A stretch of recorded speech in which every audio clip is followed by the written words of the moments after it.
Capítulo 5, ele é, na verdade, o primeiro capítulo de um sermão bastante conhecido de Jesus, né? O maior sermão que Jesus pregou aqui na terra, conhecido Sermão do Monte.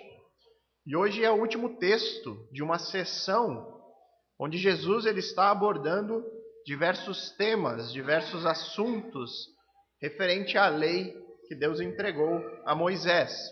Então, vou fazer uma breve recapitulação aqui daquilo que nós vimos no Sermão do Monte até aqui. Jesus ele inicia esse seu grande sermão com as características dos verdadeiros discípulos, as qualidades dos habitantes do reino de Deus, que são as bem-aventuranças. Depois ele falou sobre o testemunho desses habitantes aqui na terra. Aí Jesus afirmou que os habitantes do reino de Deus, eles vieram com esse mundo para fazer diferença, eles vieram para ser sal e luz, né, para testemunhar, para conservar o mundo onde eles vivem e também refletir a luz de Cristo.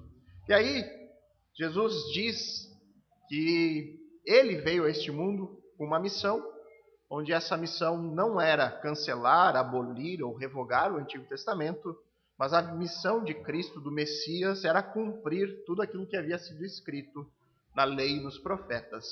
Ele indica com isso que tudo aquilo que havia sido escrito no Antigo Testamento apontava para ele, apontava para a vinda do Messias.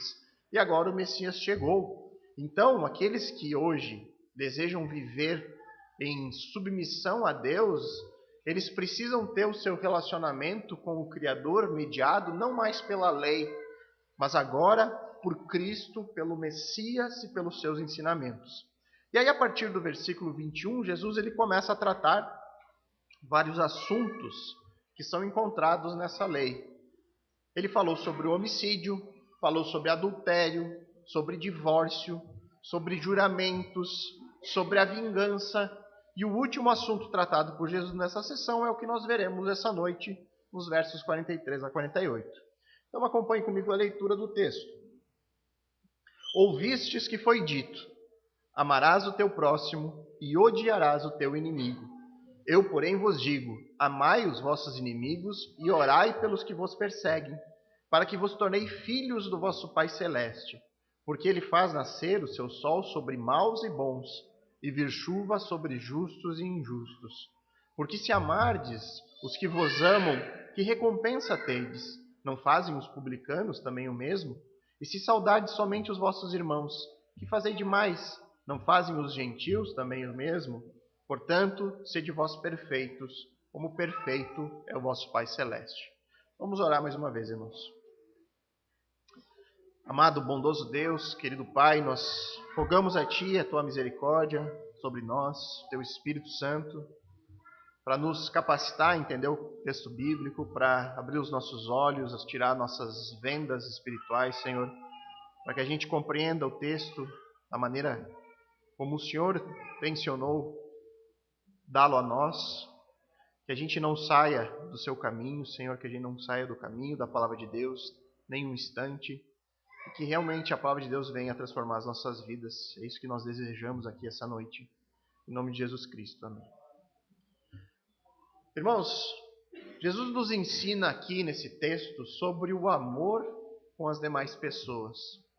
No texto de hoje, nós vamos encontrar respostas para 3 perguntas chaves sobre o amor ao próximo, o amor às pessoas.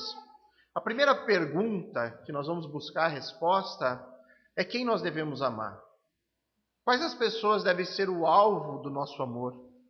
Nós devemos amar a todas as pessoas ou apenas as pessoas da nossa família, do nosso círculo de amizade, da nossa comunidade? A segunda pergunta é por que nós devemos amar essas pessoas? E aí, por fim, qual o padrão deste amor? De que formas eu devo amar? E a pergunta primeira, que nós vamos iniciar a busca pela resposta com base no texto, é quem nós devemos amar. E aí o verso 43, Jesus diz assim: ouvistes que foi dito: amarás o teu próximo e odiarás o teu inimigo. Ao tratar aqui do último assunto que Jesus envolve aqui a lei do Antigo Testamento, aquela lei que Deus entregou a Moisés, Jesus ele inicia com o mesmo padrão de todas as outras vezes: ouvistes que foi dito. O que havia sido dito? Amarás o teu próximo e odiarás o teu inimigo. Não sei se os irmãos recordam da pregação, da pregação que nós tratamos acerca da lei do divórcio, né? Onde nós vimos que o povo judeu ele pegou uma lei do Antigo Testamento, uma lei de Deus, uma lei que claramente desestimulava o divórcio, que claramente ia contra a prática do divórcio, e eles transformaram essa lei na sua interpretação como um incentivo para quê? Eles usavam a interpretação torta, equivocada da lei para dar validade às suas práticas pecaminosas. E o que nós temos aqui no texto de hoje é mais um exemplo disso. A primeira parte do que eles haviam ouvido, que é amarás o teu próximo, Jesus está fazendo uma citação clara da lei. Levítico 19:18 diz assim: não procurem se vingar, nem guardem rancor de alguém do seu povo, mas cada um ame o seu próximo como a si mesmo. Agora quero extrair algumas informações importantes aqui, para nós compreendermos. Para o povo judeu, o próximo era alguém necessariamente do seu próprio povo. E eles chegaram a essa conclusão usando o texto de Levítico, né? Não procure se vingar, nem guarde rancor de alguém do seu povo, mas cada um ame o seu próximo como a si mesmo. Então eles relacionaram o seu povo com o próximo. Fizeram essa ligação, onde alguém que necessariamente pertence ao seu povo é o próximo. O problema está na segunda parte da fala de Jesus aqui. Que eles haviam ouvido: amarás o teu próximo, ok, está dentro daquilo que a lei claramente diz. Mas aí Jesus diz: vocês ouviram que vocês têm que amar o próximo e odiar o seu inimigo. Só que não existe um único lugar na palavra de Deus, nem um único versículo, nem uma única lei, nem uma única recomendação de Deus para que o povo de Israel odeie o seu inimigo. Claramente o que Jesus está citando aqui não é um texto da palavra de Deus, e sim a interpretação que o judeu fazia sobre o amor ao próximo. Então, na interpretação do povo judeu, acerca de amar o próximo, esse ensino que está na palavra de Deus, eles pegavam o texto que dizia para amar e faziam uma inferência. Eles concluíam da seguinte forma: se eu devo amar o meu próximo, e esse próximo é alguém do meu povo, então a consequência, a conclusão lógica é que eu tenho que odiar aqueles que não são do meu povo. E que esses que não são do meu povo são meus inimigos.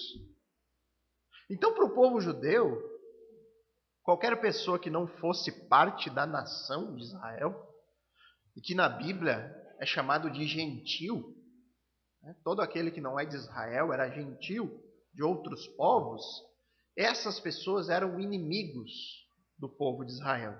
Então você percebe essa atitude, essa interpretação bem presente na cultura judaica do primeiro século.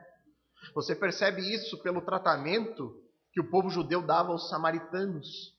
Você vê até mesmo na dificuldade que os discípulos de Jesus tiveram para admitir a pregação do evangelho da salvação para o gentil. O momento que Deus teve que mostrar visivelmente o Espírito Santo descendo sobre um gentil, para que eles aceitassem que a mensagem de salvação não era só para o povo de Israel, era para todos os povos. E aí Jesus prossegue aqui no verso 44. Eu, porém, vos digo: amai os vossos inimigos e orai pelos que vos perseguem. O que Jesus faz aqui é só apontar para o verdadeiro significado da lei. A lei apontava para o amor abundante. Um amor que atinge até mesmo os inimigos e os perseguidores. Jesus aqui está apagando completamente o raciocínio daquela época. De que se Deus ordena amor pelo próximo, então o ódio pelo inimigo é uma consequência lógica. Jesus acaba com esse tipo de pensamento aqui. Eu quero chamar a atenção também por um fato bem interessante aqui do texto.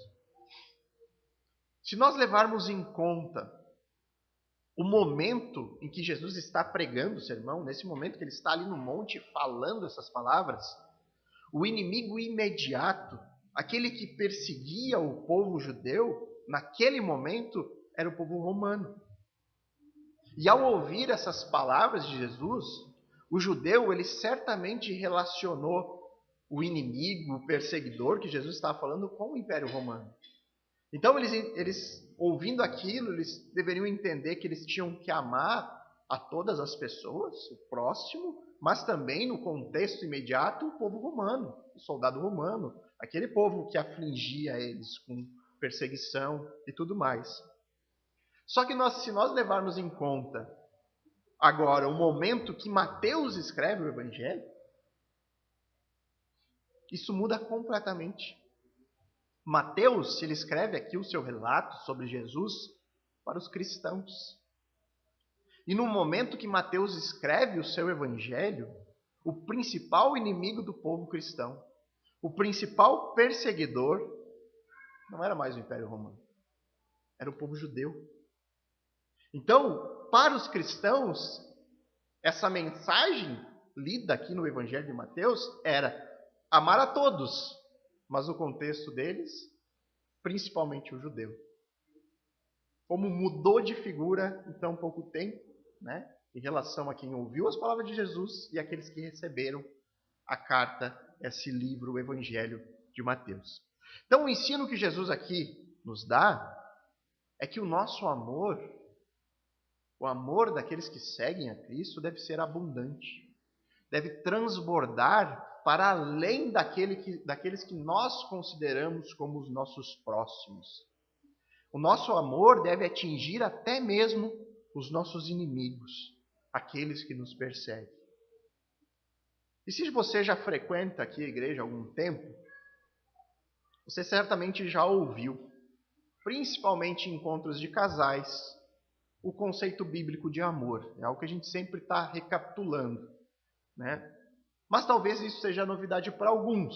Então, se você já ouviu, vai ouvir de novo, que nunca é demais recordar de verdades bíblicas. O conceito, irmão, sobre amor, talvez seja o conceito que mais perdeu o seu sentido original, o sentido bíblico, né? Para aquilo que nós hoje, como sociedade, a maioria entende o que é amor. Hoje em dia, quando se fala de amor, está se falando apenas de uma esfera sentimental, né? O amor, ele é sinônimo de um sentimento carinhoso ou apaixonado por alguma outra pessoa. É muito comum você ouvir que determinado casamento ou relacionamento terminou porque o amor entre o casal acabou, né? O sentimento que vem e que não existe mais, que foi embora. O problema, irmãos, disso, de nós entendermos o amor em termos sentimentais, é que ao nós nos depararmos com um texto como hoje, que Deus ordena que nós devemos amar o nosso inimigo, que nós temos que amar os que nos perseguem, é que nós encontramos aqui um mandamento de Deus que é impossível de ser praticado. Jesus estaria aqui nos ordenando algo impossível de ser feito.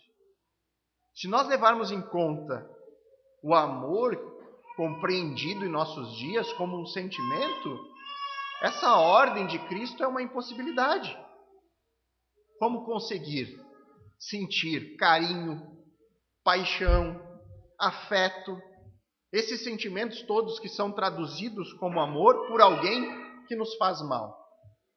Como ter um sentimento bom por alguém que tenta nos prejudicar, que tenta acabar conosco? Até mesmo tenta nos matar, como era o contexto das perseguições que muitos cristãos passaram e ainda passam.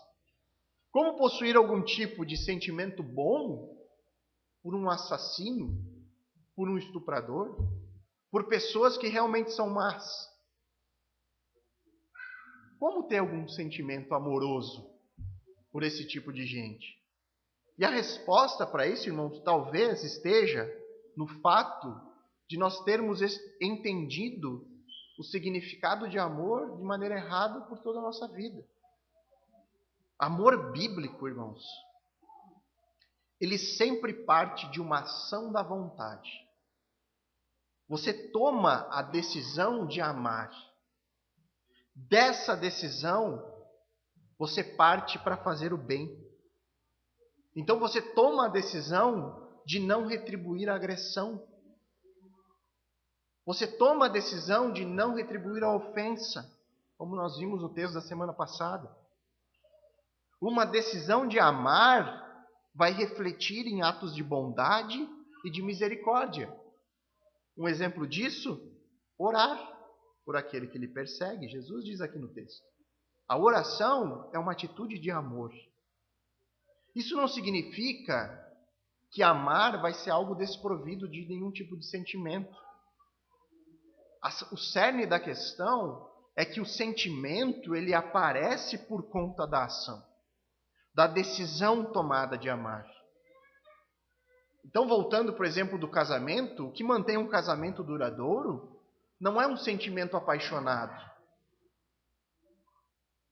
Porque se depender apenas de sentimento, o que a gente faz no dia em que a gente acorda sem nenhum tipo de sentimento amoroso pelo nosso cônjuge? Aí acaba, porque não estou sentindo, hoje eu acordei de mau humor, vou me divorciar. Né? Então, as mulheres grávidas, elas pegam implicância às vezes do marido, né? Imagina, então estamos lascados os homens, né? O ponto, irmãos, é que o sentimento vai ser uma consequência da sua disposição, da sua ação em relação aos demais. Ao tomar uma decisão diária de amar a sua esposa, o seu marido, os seus sentimentos são conduzidos para esse mesmo caminho. Eu tomo a decisão de amar minha esposa todo dia. Então, os sentimentos eles vão vir em consequência da minha decisão em amar. Eu vou dar mais um exemplo sobre isso. O amor materno. Provavelmente, esse seja o sentimento mais profundo que exista. Né? Nós vemos isso claramente, o amor de mãe, né? Algo que os homens não compreendem, né? A Jéssica estava me dizendo, né? Quinta-feira que chega a doer, nem nasceu já dói de tanto amar a criança, né? Mas qual o motivo das mães criarem um vínculo sentimental tão profundo com os filhos? Então, tem várias mães aqui que podem ou confirmar o que eu vou dizer ou me desmentir, né? O ponto é que a mãe, ela toma uma decisão de se doar integralmente para os bebês. Uma mãe, ela perde o sono, ela perde a vida social, ela abre mão literalmente da própria vida em favor do filho. E nesses primeiros meses, os meses mais difíceis da vida de um bebê, onde o bebezinho ele precisa de total atenção, ele é totalmente vulnerável, precisa da mãe para tudo, né? Completamente dependente, a mãe ela não recebe nenhum amor de volta, ela só se doa, ela só toma a decisão de fazer o bem para aquela criança. Então, quando a criança dá um sorrisinho involuntário, meu Deus, né? É a realização da mãe. Recebi de volta alguma coisa. Estou doando a minha vida, olha agora, sorriu para mim. Sorriu nada, com um espasmo ali da boquinha do nenê, né? Mas, enfim, essa decisão de amar aquela criança, sacrificando a sua própria vida em favor dela, sem esperar nada em troca, isso gera um vínculo afetivo que não consegue ser quebrado.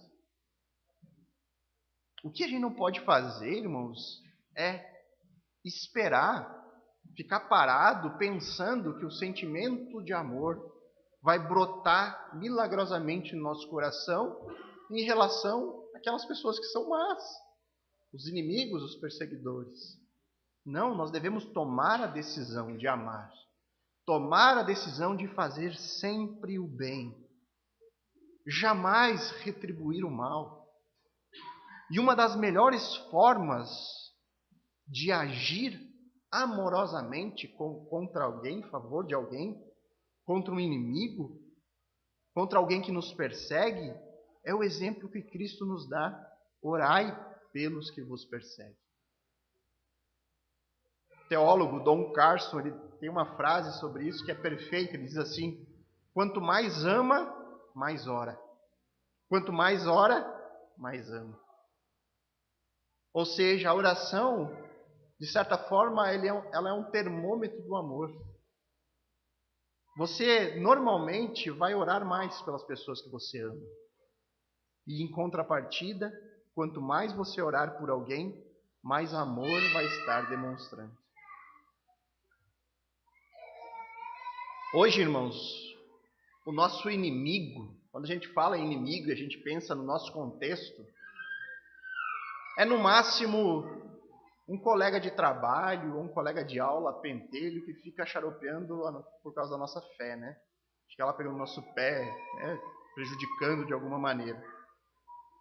No máximo nós vamos ter uma pessoa que nos trata mal ou algo do tipo. Mas pense no contexto daqueles irmãos que sofreram ou que sofrem até hoje perseguição no sentido de risco de morte por serem cristãos. Pense nesse contexto de você ter que amar alguém que quer a sua morte, alguém que quer tirar a sua vida por causa da fé que você professa. Nesse contexto, irmãos, não há como uma pessoa demonstrar o seu amor convidando ela para vir jantar na sua casa. Como é que você vai convidar alguém que quer te matar para ir para sua casa? Você não consegue muitas vezes fazer o bem para alguém que deseja o pior para você. O que você pode fazer para demonstrar esse amor é orar para que Deus alcance com amor e misericórdia aquela vida. Você conseguir orar, Senhor, opera a salvação na vida dele, que ele seja um irmão para mim em Cristo e que a gente desfrute juntos do céu. A oração é uma ferramenta enorme para a demonstração de amor. Então, se você tem alguém na sua vida que você não suporta, que você não tolera, ore por essa pessoa. Você vai ver que a prática da oração por essa pessoa vai gerar um sentimento de amor, carinho e afeto por ela. Nós poderíamos passar muito tempo nisso. Mas nós já temos a resposta à primeira pergunta. Nós já sabemos quem nós devemos amar. Nós devemos amar a todos, inclusive os nossos inimigos, os que nos perseguem. E aí nós chegamos à segunda pergunta. Por que nós devemos amar até mesmo os nossos inimigos? Verso 45 aqui do texto. Para que vos torneis filhos do vosso Pai Celeste, porque Ele faz nascer o seu sol sobre maus e bons, e vir chuvas sobre justos e injustos. Então a resposta para essa pergunta está bem clara aqui no texto. Por qual motivo nós devemos amar todas as pessoas, incluindo os nossos inimigos? Para que vos tornei filhos do vosso Pai Celeste. E aqui nós devemos ter um pouco de cuidado. Esse para vos torneis não é uma condição para a salvação. É como se fosse, você precisa fazer isso para ser filho de Deus, e aí então você salva. Não. Se fosse assim, irmãos, salvação não seria a graça de Deus, mas a salvação seria por obras. Você tem que fazer aquilo para então ser salvo.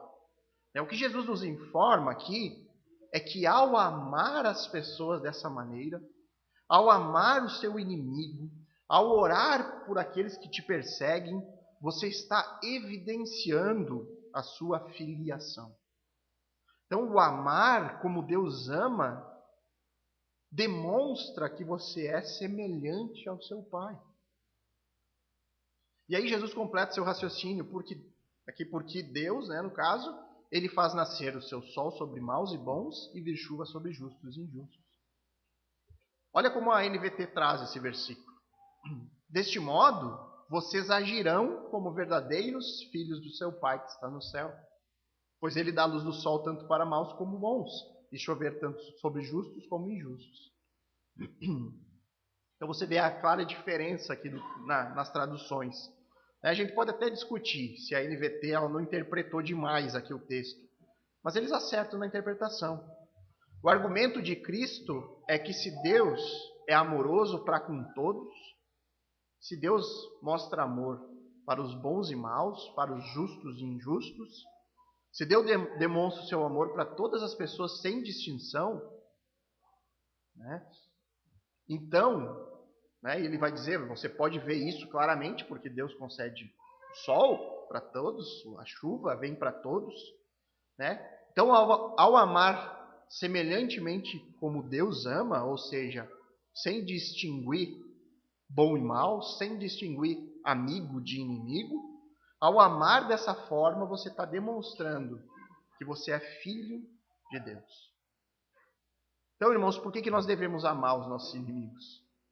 Porque ao fazer isso, nós vamos demonstrar de maneira visível que somos de fato filhos de Deus. Agora eu gostaria de tratar um pouco sobre algo que nos é apresentado aqui nesse versículo, que na teologia é chamado de graça comum. Graça comum é o ato de amor e bondade da parte de Deus ao conceder favores para todas as pessoas, independente se aquela pessoa teme ou não o Senhor, independente se são amigos ou inimigos de Deus. No caso aqui do Sermão do Monte, Jesus ele exemplifica isso por meio de Deus conceder luz do sol e a chuva para todos. O que nós precisamos saber para compreender isso aqui, irmãos, em primeiro lugar, é o estado da humanidade, como nós cantamos no Cântico deste mês. É nós entendermos a miséria do homem. A humanidade é uma humanidade caída, pecadora, rebelde contra Deus. A Bíblia, ela afirma claramente que todas as pessoas pecaram e destituídas elas estão da glória de Deus. Então, por conta do estado da humanidade, o ser humano ele não se torna merecedor de nenhuma única bênção. Ele não é merecedor de nenhum único favor da parte de Deus. Ele não quer saber de Deus.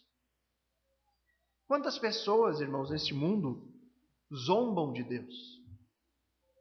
Quantas pessoas escarnecem de Cristo, fazem piada, chamam Jesus até mesmo de travesti, ultimamente? Se Deus ele não derramasse uma única bênção em favor da humanidade, Deus ele não estaria se tornando um Deus injusto ou sendo um Deus mau. Deus continuaria sendo justo, porque nós não merecemos nada da parte de Deus. Nós nos rebelamos contra Ele.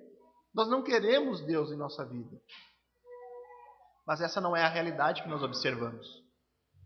Deus, mesmo na rebelião do homem, mesmo diante do escárnio, Ele ainda assim age graciosamente, concedendo muitas bênçãos para todas as pessoas. Quantos ímpios você conhece que possuem uma vida aqui neste mundo melhor que a sua? Até com menos sofrimento, menos dificuldade, e você se considerando um cristão. Quantas pessoas Deus concedeu uma inteligência enorme? Pessoas que se tornaram cientistas, médicos, matemáticos, físicos, filósofos. Pessoas extremamente úteis para o mundo como um todo. Pessoas que prestam ajuda preciosa para a humanidade se desenvolver com tecnologia, se desenvolver humanamente, mas que mesmo com toda essa capacidade que Deus dá a elas, elas rejeitam a Cristo e a palavra de Deus. E aqui, irmãos, nós como cristãos devemos ter o cuidado e o equilíbrio de nunca rejeitar as coisas boas que muitos descrentes fazem. Hoje nós, na cultura evangélica, tudo que tem o sagrado e o profano, aquilo que é gospel e aquilo que é secular. Então, se é algo secular produzido por uma pessoa que não é cristã, a gente não pode usufruir de nada, não pode admirar, não pode achar bonito. Então, você pega uma obra de arte de uma pessoa que não é cristã, meu Deus, isso é do diabo. A gente tem que parar com isso. A gente tem que ver que Deus, Ele concede dons a todos. Deus concede favor a todos os homens, independente de se teme ou não teme a Deus. Então nós não podemos rejeitar aquilo que muitos homens descrentes fizeram. Pelo contrário, devemos ver a mão de Deus nessas coisas. Nós devemos agradecer pela medicina que desfrutamos hoje. Temos muitos médicos descrentes. Pelo remédio que muitas vezes nós podemos tomar, que foi produzido por pessoas que não temem a Deus. A tecnologia que tanto nos ajuda, muito produzido por pessoas que não temem a Deus, que não são crentes. Mas nós devemos olhar tudo isso produzido por mão de ímpios e ver nisso a capacidade de Deus. Deus dando dons através da sua graça comum. Então, o ponto-chave, crucial aqui, o cuidado que nós devemos ter, é entender que esse amor que Deus demonstra em favor de todos, esses atos de bondade que Deus concede, a todos sem distinção e que são demonstração do seu amor, isso, por outro lado, não significa dizer que Deus não vai executar sua justiça contra aqueles que o rejeitaram. A graça comum de Deus, ela ressalta a bondade e a misericórdia, que Deus tolera, permite que as pessoas tenham vidas boas aqui, mesmo virando as costas para Ele, mesmo vivendo as suas vidas em rebelião a Deus. Mas a graça comum não salva ninguém. A graça comum não regenera nenhum coração.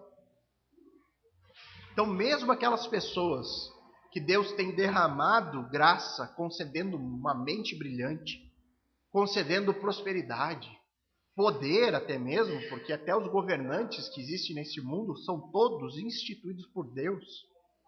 Todas essas pessoas, elas carecem de uma outra graça, que é a graça salvífica. E essa graça só é encontrada no Evangelho da cruz de Cristo. Então, os nossos mais bondosos amigos, os nossos mais bondosos familiares, aqueles que a gente olha e admira a moralidade elevada, pessoas boas, pessoas que fazem a diferença, todos, por melhor que sejam, eles precisam desesperadamente do Evangelho de Jesus Cristo, ou, independente do que eles fizeram, serão condenados eternamente. É isso que a Bíblia nos conta, nos revela. Então, para resumir o que foi dito, o que nós devemos saber sobre a doutrina da graça comum? Que essas bênçãos no mundo não são apenas a evidência do poder, da sabedoria de Deus, mas são manifestações contínuas da graça.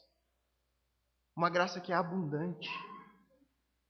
E essa percepção que a gente tem de Deus operando graciosamente no mundo como um todo, deve nos levar a encher o nosso coração de gratidão a Deus em cada área da nossa vida. Ao você usufruir de um bom médico, de poder tomar um remédio que vai aliviar a sua dor, aliviar o seu problema, você tem que olhar para a mão bondosa de Deus, provendo todas as coisas. Ver a graça de Deus em cada aspecto da nossa existência. E além disso, saber que Deus age amorosamente com todos. E por isso nós também devemos agir da mesma forma. Se Deus não restringe o seu amor, se Deus faz bem para todos, nós também devemos agir assim. Fazer o bem, orar por todos. Porque dessa maneira nós demonstramos que somos como o Pai, que nós pertencemos à mesma família, que nós somos filhos de Deus. Então nós já vimos aqui quem deve ser o alvo do nosso amor. Já vimos por que nós devemos amar a todos. E agora chegamos na última pergunta, que é: qual o padrão deste amor? Então vamos analisar os versos 46 e 47.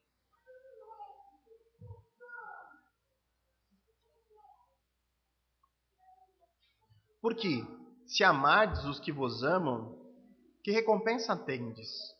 Não fazem os publicanos também o mesmo? E se saudardes somente os vossos irmãos, que fazeis demais? Não fazem os gentios também o mesmo? Nunca percam de vista que essas palavras de Jesus estão localizadas instantes depois dele ter dito que os seus discípulos possuem uma função especial neste mundo. Jesus acabou de dizer que os seus discípulos são o sal que conserva a terra e que eles são a luz que reflete Cristo para a humanidade. Os cristãos, segundo Jesus, são necessariamente diferentes, de alguma forma, do restante das pessoas desse mundo. Eu sei que isso pode soar uma declaração prepotente, orgulhosa, né? Dizer que os cristãos são diferentes. Mas a questão, irmãos, é que como humanidade, nós somos todos iguais em nossa queda. Todos pecaram. Mas só o cristão é regenerado. Só o cristão é capaz de lutar contra o pecado.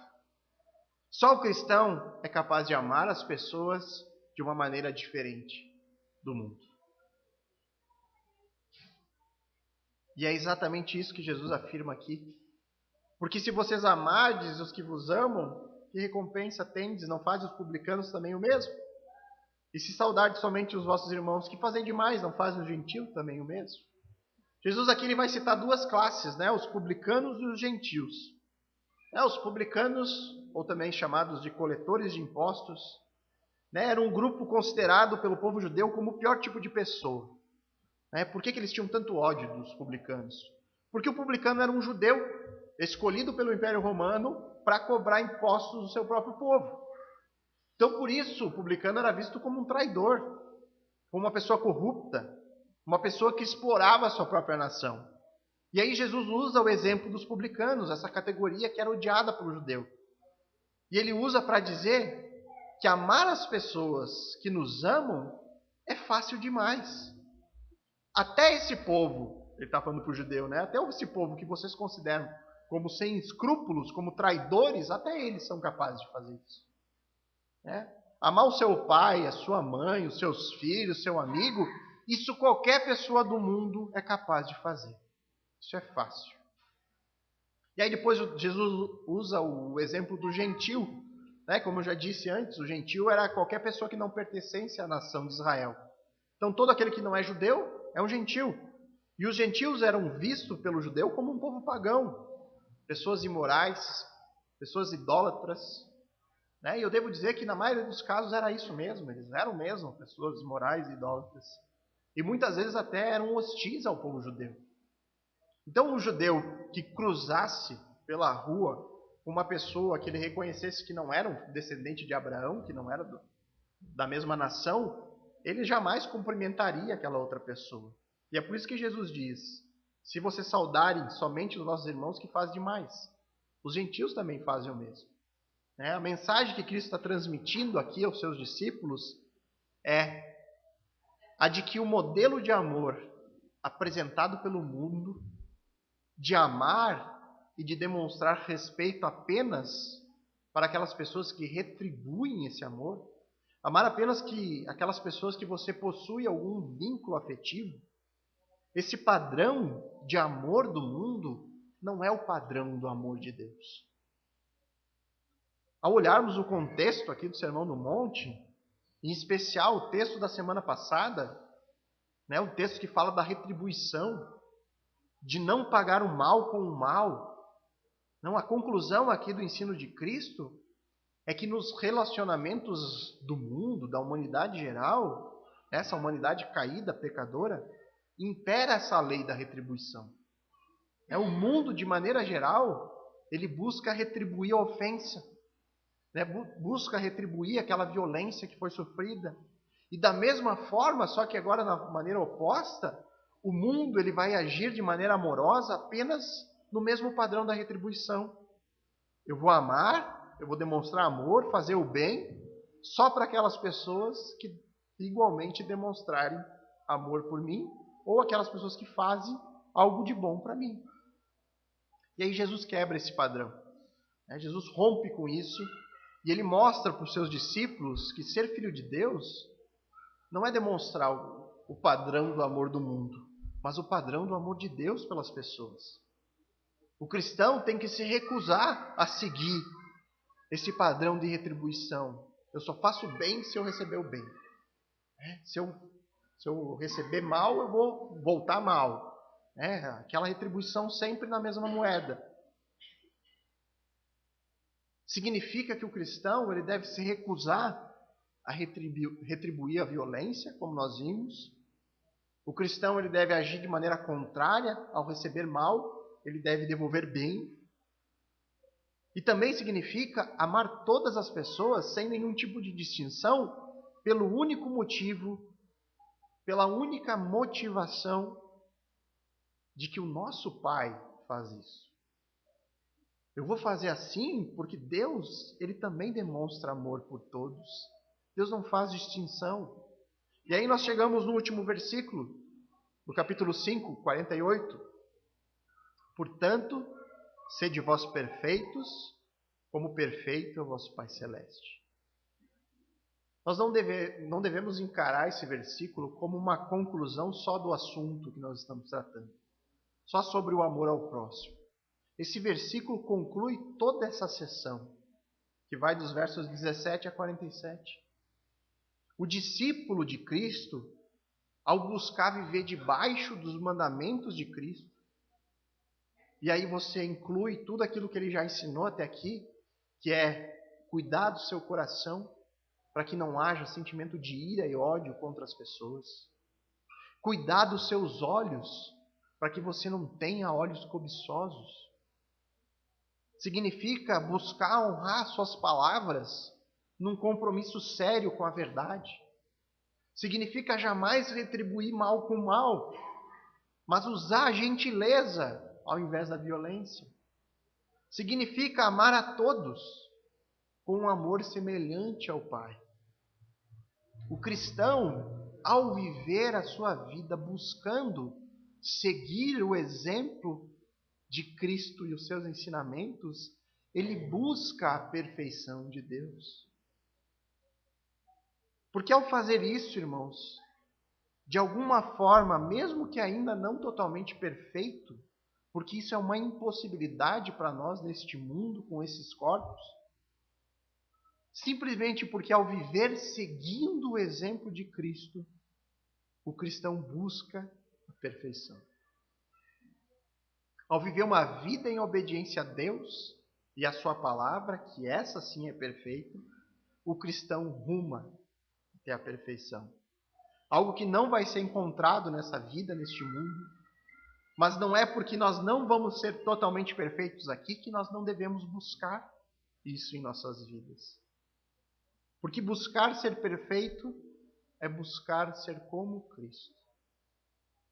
E essa é a essência do discipulado. Se somos discípulos de Cristo, nós devemos buscar ser como Ele. Então, tendo explicado todo o texto, irmãos, quero voltar um pouquinho para a pergunta que eu quero responder aqui nesse terceiro ponto. Qual o padrão deste amor? Como que nós devemos amar? E a resposta é que nós devemos amar as pessoas no padrão do amor de Deus. Um amor perfeito, um amor que não mede esforços, que não faz distinção, que não age de acordo com o padrão da retribuição.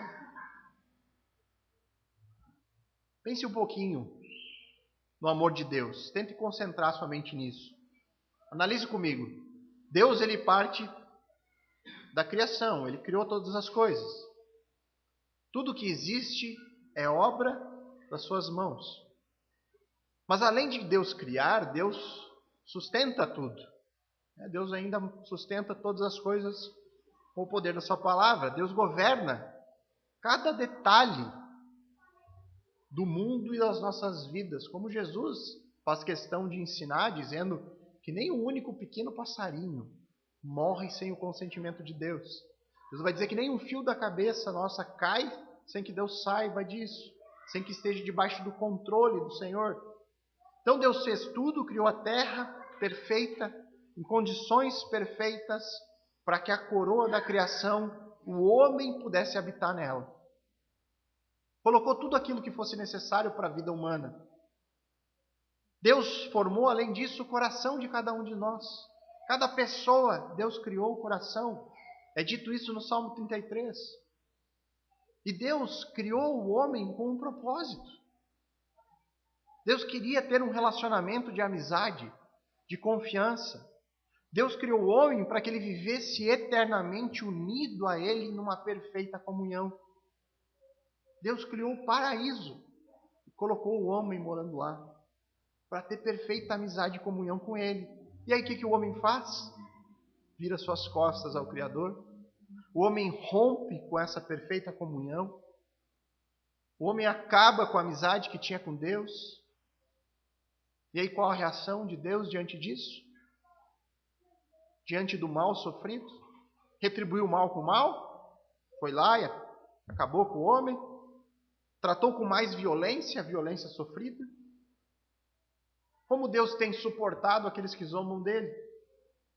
Como Deus tem tratado aqueles que chamam de travesti? Como Cristo tratou aqueles que cuspiram na sua cara, que espancaram, que o chicotearam? Como Cristo tratou aqueles que julgaram ele de uma maneira injusta? Jesus revidou uma única ofensa. Olhe para a história da igreja, para a vida dos apóstolos, dos discípulos do primeiro século que viveram imitando o exemplo de Cristo. Como Paulo diz, sede meu imitador como eu sou de Cristo. Olhe para a vida de Estevão, ao ser apedrejado. Olhe para a vida de Paulo, de Pedro, do apóstolo João. Algum deles revidou a ofensa. Algum deles negou amor a quem quer que seja. Deus suporta todos com paciência. Deus demonstra o seu amor por meio da provisão diária, das coisas simples da vida, como o ar que nós respiramos. E só isso é incrível, dizer que Deus tolera e suporta com paciência, e ainda é amoroso, concedendo graça a todos. Mas de uma maneira mais específica, o amor de Deus, ele atinge o mais alto e elevado padrão na cruz de Cristo. E ao olhar para o Deus conosco, ao olhar para o Deus encarnado que veio ao mundo, sendo pregado em uma cruz, derramando o seu sangue por pessoas que não merecem nada da parte dele. É nisso que nós encontramos o perfeito amor. E quando nós entendemos o tamanho do amor de Deus, imensurável amor de Deus, atingindo as nossas vidas, quando eu me deparo com a realidade de que Cristo morreu por mim,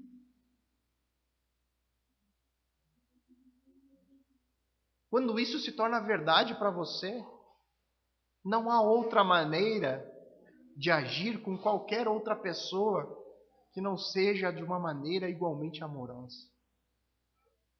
Quem sou eu, irmãos, para retribuir uma ofensa?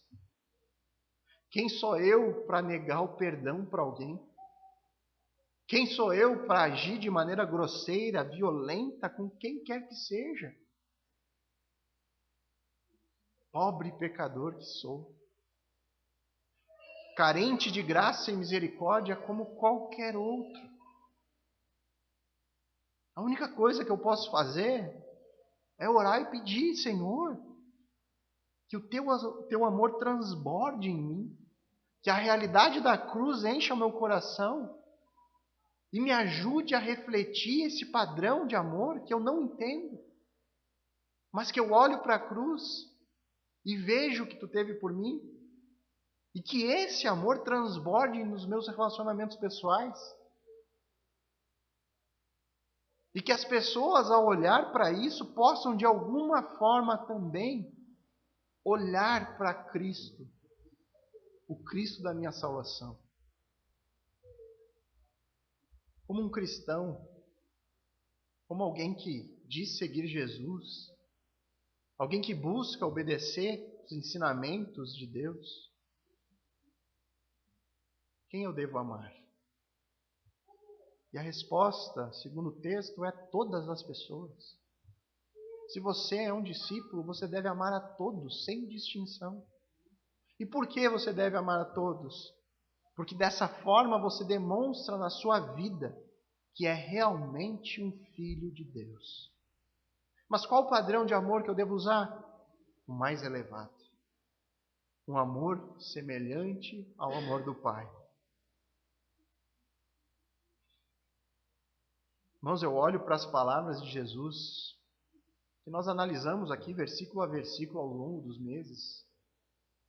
Essas palavras contidas nesse tão rico sermão, palavras que muitas vezes são duras aos nossos olhos, que vêm e confrontam o nosso coração. Mas aí eu olho para o mundo que nós vivemos, eu olho para o padrão que as pessoas têm seguido e vivido as suas vidas, e não tem como não reparar um contraste nítido de luz e trevas. E ao olhar isso, irmãos, e olhar o fato de que Deus me tirou deste mundo, que anda nas trevas, na pura loucura, ao olhar que Deus, Ele colocou uma nova disposição no meu coração para olhar para aquilo que nós temos aqui nesses ensinamentos e encontrar aqui o mais puro tesouro que eu poderia encontrar. Ao olhar nas palavras de Cristo, mais valor do que qualquer coisa neste mundo. Pelo menos é isso que eu sinto ao ler cada vez mais, me aprofundar na palavra de Deus. Ver que Deus me tirou desse padrão e mesmo na imperfeição me colocou em outro infinitamente superior. Isso só me leva a louvar esse Deus, ao louvar o imenso amor e imensa misericórdia. Porque como cristão, jamais nós vamos nos sentir merecedores de qualquer graça. O cristão verdadeiro jamais vai achar que Deus o escolheu porque ele é bonitinho ou porque ele é bondoso. Pelo contrário, o cristão sabe que foi Deus quem mudou a sua vida. Foi o Espírito Santo que iluminou seus olhos para olhar para essas palavras que o mundo rejeita e encontrar sabedoria e encontrar salvação. Se hoje o meu coração é diferente, se hoje eu temo ao Senhor e eu, mesmo na imperfeição, busco viver aquilo que Ele me diz, e mesmo na dificuldade de cumprir com as palavras, eu ainda encontro alegria nelas, na dureza delas, isso é sinal que Cristo mudou o meu coração. Cristo operou em mim um milagre. E se tudo isso para você é loucura, se tudo que eu falei aqui não faz nenhum sentido para você, o meu desejo é que Deus interceda com essa graça salvífica e transforme o seu coração também. Porque Ele é o único que pode dar convencimento dessas coisas que são espirituais. Agora, se você como eu sente essa mesma alegria, se você sente a imensa misericórdia do Pai que transformou a sua vida, que te tirou da escuridão, da cegueira, do mundo que caminha para a destruição, então, irmãos, eu te convido agora a orar comigo, agradecendo o Senhor Jesus Cristo por ter mudado, transformado a nossa vida. Vamos orar.